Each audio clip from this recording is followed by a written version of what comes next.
బాగున్నారా నాన్న? అందరికీ సాయిరాం బంగారు. నేను చెప్పిన గుడింతాని ప్రాక్టీస్ చేశారా నాన్న? డ్రిల్లింగ్ చేశారా? నేర్చుకొని ఉంటారని నాకు తెలుసు. హ్యాపీగా ప్రాక్టీస్ చేసి ఉంటారని నాకు తెలుసు. నేరుగా వచ్చి రాయండి గుడింతాలు నేర్చుకోండి అనకుండా మీకు ఒక చిన్న కథ చెప్తాను నాన్న. తల్లిదండ్రులకి నమస్కారం చేసుకొని రోజు చెప్తున్నాను కదా నాన్న. తల్లిదండ్రుల యొక్క ప్రాముఖ్యత ఏంటో ఒక కథ ద్వారా మీకు తెలియజేస్తాను నాన్న. ఒక ఊర్లో ఒక తల్లి తండ్రి ఉండేవాళ్ళమ్మ. వాళ్ళకి 2 కొడుకులు ఉండేవాడు. పెద్ద కొడుకు ఎప్పుడు కూడా అమ్మకి నాన్నకి నమస్కారం చేసుకొని బయటికి వెళ్ళేవాడు. చిన్న కొడుకు హాయ్ డాడ్, హాయ్ మామ్ అంట బాయ్ చెప్పేసి వెళ్ళిపోయేవాడు.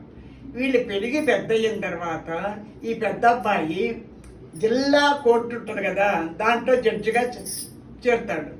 ఈ చిన్న అబ్బాయి బంట్రోతుగా చేస్తాడు. పెద్ద అబ్బాయికి అందరూ నమస్కారాలు చేస్తే చిన్న అబ్బాయి రండి జడ్జి గారు లోపల ఉన్నారండి, నమస్కారం అండి అని చెప్తున్నాడు. తల్లిదండ్రులకు నమస్కారం పెట్టని అబ్బాయి అందరికీ నమస్కారాలు పెడుతున్నాడు.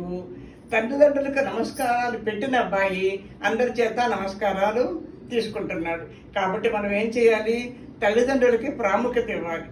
పేరెంట్స్ ఆర్ లివింగ్ గాడ్స్ అని చెప్పాను కదా నాన్న. ఈ కథను గుర్తుపెట్టుకొని వీలైతే మీ ఫ్రెండ్స్కి కూడా ఈ కథను చెప్పి మీ ఫ్రెండ్స్ కూడా తల్లిదండ్రుల యొక్క ప్రాముఖ్యతను తెలియజేయండి నాన్న.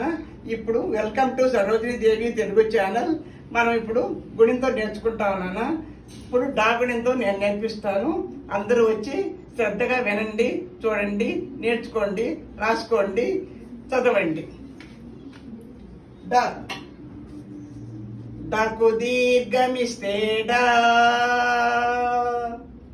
డాగుడిస్తే డి, డాగుడి దీర్ఘమిస్తే డి, డాకొమ్మిస్తే డు, డాకొమ్ము దీర్ఘమిస్తే డు, డాకు వృత్తమిస్తే డ్రు, డాకు వృత్తం దీర్ఘమిస్తే డ్రు,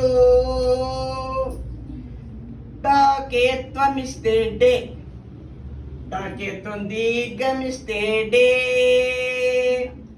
డాకైత్వమిస్తే డై, డాకోత్వమిస్తే డో, డాకోత్వం దీర్ఘమిస్తే డో, డాకౌత్వమిస్తే డౌ, డాకు 0 పెడితే డమ్, డాకు 2 సున్నాలు పెడితే డహ. సెకండ్ టైం చెప్తున్నా నాన్న, వినండి, నేర్చుకోండి, డ్రిల్లింగ్ చేయండి.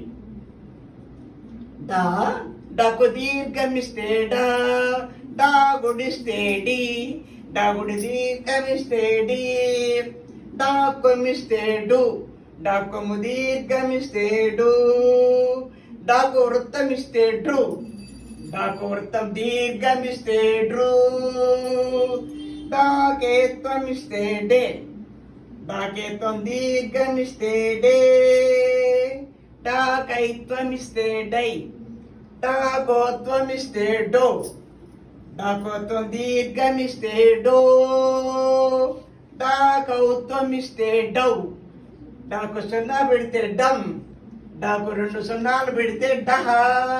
థర్డ్ టైం రిపీట్ చేస్తున్నాను నాన్న. అందరూ చూడండి, దిక్కులు చూడబాకండి, అటు ఇటు చక్కగా నేర్చుకోండి, తెలుగు యొక్క విలువని తెలుసుకోండి.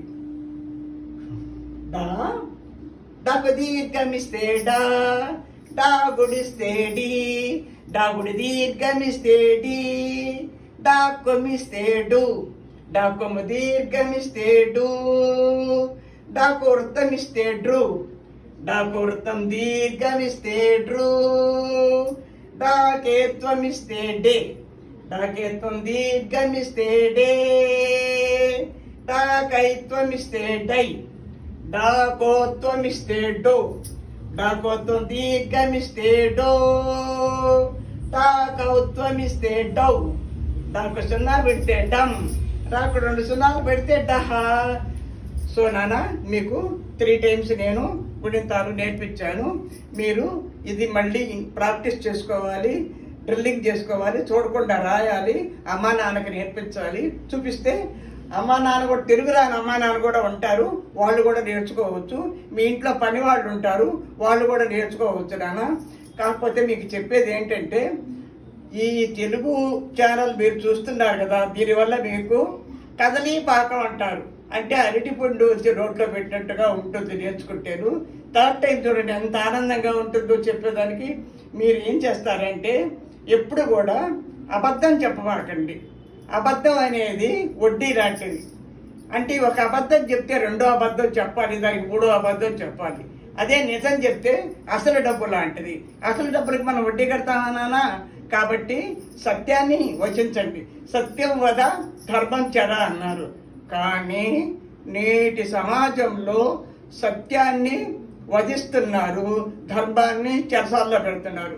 కాబట్టి సత్యాన్ని మనం తప్పనిసరిగా ఆచరించాలి. హరిశ్చంద్రుల కథని మనం ఆదర్శంగా తీసుకోవాలి. మీరందరూ ఆదర్శమైన పిల్లలుగా తయారవుతారని, సమాజంలో మంచి పేరు తెచ్చుకుంటారని నేను ఆశీర్వదిస్తూ మీ అందరికీ కూడా సాయిరాం చెబుతున్నాను.